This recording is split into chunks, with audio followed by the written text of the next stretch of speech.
Good afternoon from my little veranda here in Ubud, Bali. My little spot here. This is my underwear. I actually took my clothes to the laundromat or a laundry yesterday, and I got everything washed for $3, but I just had, you get a little bit, so it's so humid and sweaty and all the yoga, so I ended up just doing a little hand wash. We flip the thingamajigger. Hi, it's Sue here. We haven't met before.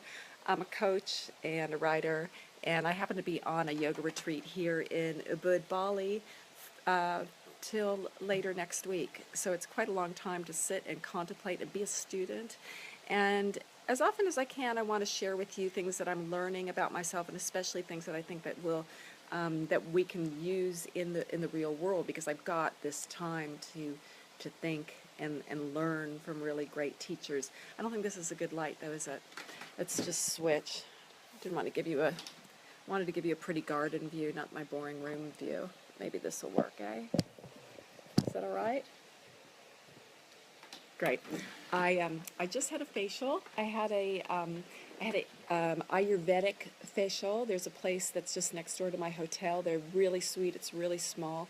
It's where I did a little post the other day with where I got my pedicure, and it's just this little place with overlooking the rice paddies. It's really beautiful.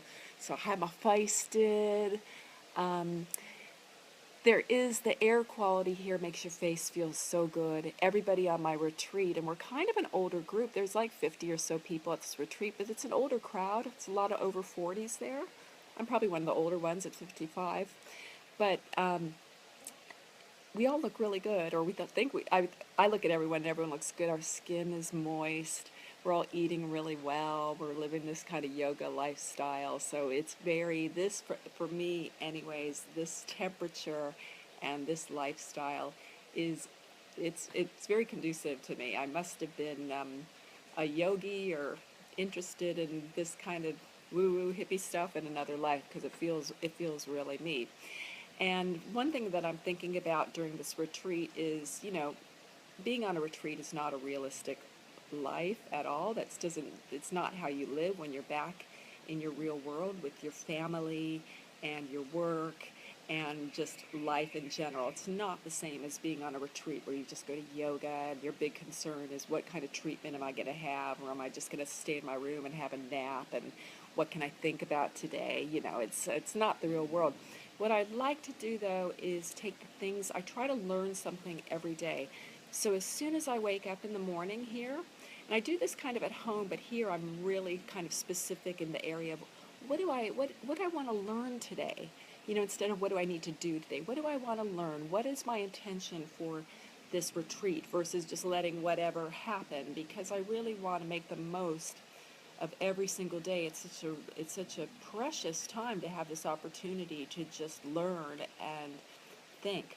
So I make an intention every day. What is my intention for the day? And then I kind of work through the day thinking about that intention.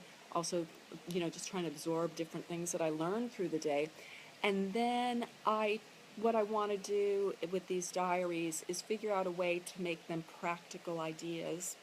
These things that I learn here on the retreat, make them practical for real life. So they're not like, hey, I'm having the most fantastic time in Bali, and that's all. That doesn't work for me. I want to be able to figure out how to process information and then pass it on for when I'm back home. Not only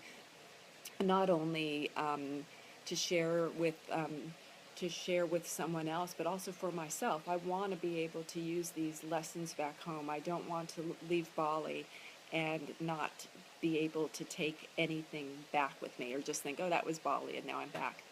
So today I want to talk about the concept of experimenting with ditching vices that you have. And that is something that I've been doing in a couple ways here. Hi, Leslie. Good morning. How are you?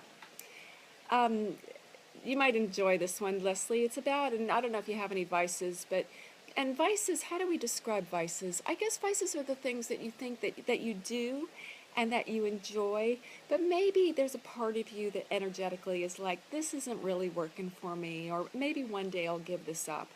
And for me, about a month before I came on this retreat, for some time I'd been thinking for a while, maybe like about 6 months, I've been thinking, it's probably time for me to maybe give up eating meat and chicken. I really don't, as far as physically eating meat makes me feel really good. I really enjoy kind of almost a paleo lifestyle. I love all that food. My body responds to it really well. But something in me, and maybe it's partly, going through menopause, maybe it's just all the information out there, and maybe I really do think it's a matter. I was talking to one of my online friends, Sue, who mentioned the idea that it's just getting older and seeing and facing our mortality and deciding that now is the time to start doing some of the things that aren't really working for us. So rather than one day, getting to the end of the road and going, oh, I wish I would have tried that. So something about meat and chicken, I just no longer could compromise my morals about how an animal feels when it's being killed.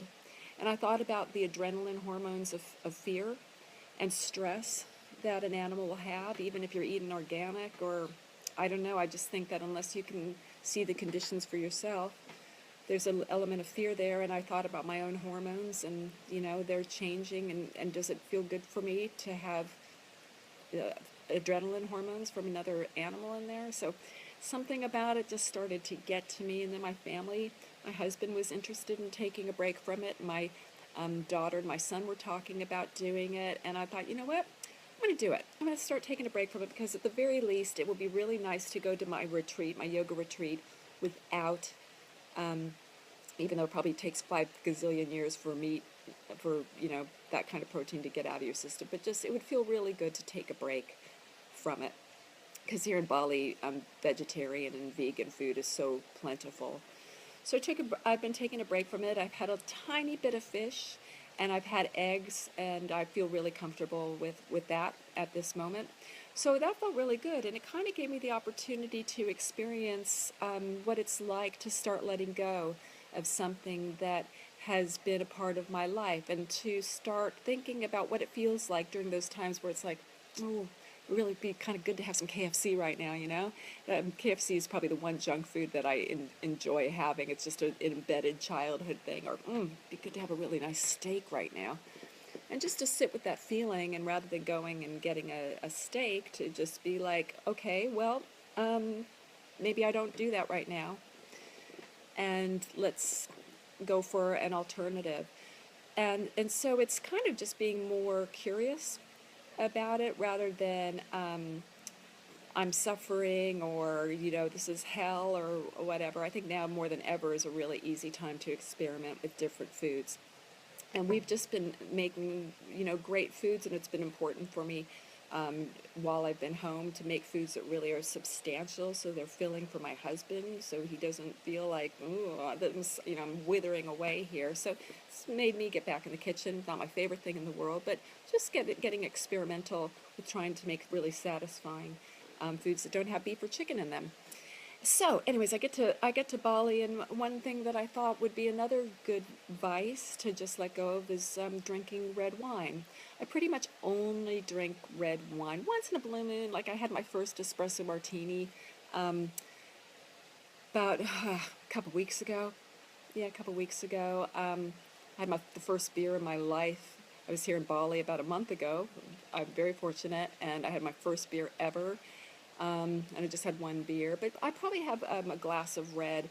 I've really reduced down. Maybe I'd say I have about three glasses of red a week, and the reason why I've reduced way down is because I find that I just get so hungover off one glass of wine. It's definitely a menopause thing. I think my body just processes sugar in a completely different way, so that it almost, the juice isn't worth the squeeze. Drinking wine doesn't feel good at all. Hi, Kenna. How are you? Good. I'm good. Thank you. 3:30. 3:30. Go have a little rest or chill out. Beautiful. So, what was I talking about? Wine. Red wine. Uh, yeah, so I just feel that when wine, kind of feels nice and it's social, and I have a couple sips and that feels good, then every night I don't sleep well and I wake up not feeling good at all. Whereas on nights when I don't sleep, when I don't have any wine in me, I can really get through the day just fine. It doesn't matter. It doesn't affect me at all. So I started to notice that wine wasn't feeling good, and I thought, okay, when you go to the retreat, that will be a good time to take a break. And so here we are on day 5 of the retreat, and I haven't had any alcohol. My friends here are not drinking at all because we've been talking about it. We just don't feel like we need it. And so I've been asking myself, what is the reason? Why don't I feel like I need it? And I think what it is that our schedule goes like this. So we start class yoga, the physical asana, the physical kind of stuff, at about 6:30 till about 8:30, and then at 8:30 we do pranayama, which is breathing exercises, and then after that we do chanting and singing songs. It's really full on hippie stuff. So we finish around 10 o'clock. All right, so it's a beautiful way to start the morning. Then you go and you have breakfast or whatever, and then you have a few hours to just on your own to do whatever. Then in the afternoon we sit with the Hindu priest and we learn yoga philosophy and Hindu philosophy, and we talk about things like life purpose and dharma and karma and samskaras and all of these kind of philosophical Hindu ideas, how they work in the real world. And so you're talking about all this deep soul stuff with a bunch of like-minded people who've been doing these kind of practices forever. Hello, mate. How are you? With you've been doing these practices, or you're doing all of this intense practice and talking about really big picture soul stuff with like-minded people. And I think because we're talking so deep and it's not just little small talk, little chit chat, that you feel expansive and open and you don't feel like you need to drink. It's not like when you go out with friends, maybe in your real life, and you kind of feel like, oh, I'm going to have a glass of wine, because it may be, for me, just can be when I go out, it can be a good social lubricant, to just be able to talk, and it makes it easier to socialize. But here our conversations are really about big stuff, big soul stuff, so we don't feel the need to go out and have a glass of wine. And believe me, there are beautiful places here in Bali to have a glass of wine. And in fact, I think this is the first time in my life, my adult life, that I've ever traveled and not drank. Especially ever traveled to a beautiful place with these pools and these, just, it's like out of a movie here, and not drank. So I ask myself, so what is it? So I think it is that connection between all this soulful work and being with like-minded people. So how can that work for us in the outside world? And if let's say, for instance, that you want to take a break from alcohol. Well, I think what I'm experiencing through these Hindu classes and these yoga philosophy classes, I reckon they're on the similar kind of thing as Bible study. I never could really understand Bible study that much. I didn't really get it. And now I think I'm understanding that when you get together with people and you study ancient teachings and then try to see, if they have any practical relevance in this real world and just on the quest to be a better person and to live your potential. I think that's what Bible studies might be, right? If you go to Bible study, please let me know. But this is what I think that it is. And maybe when you are actually articulating that with others, you're talking about it, you're reading, you're thinking in kind of a way, in a big philosophical way, and expressing how you feel and talking about ethical and moral things, that part of your soul is heard. So I wonder for myself, if I did make sure that I spend a little more time studying more yoga philosophy with my friends, if that's something that would lead me down a path where anytime I have a vice that I want to let go of in my real world, that it gives me a little bit of openness and expansiveness and soulfulness to take a break from it. Will I stop drinking? No, I imagine that when I get on the plane back to Sydney, I'll really enjoy my glass of red wine and my movies and stuff. But I think that I really love that this brought me, that this brought me the connection between, in a way that it's not, that will make giving up a vice difficult. I think that number one, you have to have a reason, a very strong why. So I talk about that a lot. You need a really strong why when you want to change something. And so for me, with changing meat and chicken, the strong why was just energetically, I just didn't want to take fear hormones into my body. That kind of was like the thing I'd known for years and years. And as a yogi, years and years and years, that maybe, eating meat is kind of maybe not aligned, but it always felt really good for me. And there are plenty of yogis that eat meat. And in fact, we were talking, the Hindu priest that gives the talks was making a joke about people that are vegans and vegetarians, and talking about all the rats that are killed in the fields and all the bugs that are killed in the grinding, and how they're, vegans and vegetarians are the most murderous people of all, all the humans. So I'm sure that there's a point to that, and probably makes sense. So it just seemed like the time was right to do what I can in this lifetime to elevate myself, to explore my potential, to see how it works for me health wise. So I had to have a big strong why, and for alcohol it was just kind of like, well, it's not really working for me that much hormonally, but how can I adapt in the social way? How can I go to a party and not drink and not feel bored? Will that happen outside of my real world? I don't know. I don't care. I actually enjoy having my glass of red wine, but I like the connection. Does that make sense? Am I rambling on? Maybe. Probably time to stop, eh? I will. I'm doing so. I'm kind of working on an every other day schedule of these diaries. If you haven't seen the diary, the other couple diaries that I did before, there's some lessons in those. Just scroll down. And I'm also putting these on YouTube. I'm going to start getting back into doing my YouTube videos. I took a break from it because I'm just the editing was taking too much time. So I'm enjoying kind of just doing these free for all things, and they're not everybody's cup of tea. But I'm putting them back on. Putting them back on YouTube now.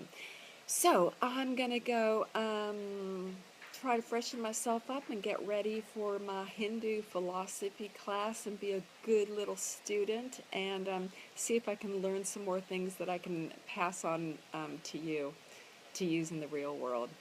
Thank you so much for watching. I'll talk to you soon. Have a great day. Bye for now.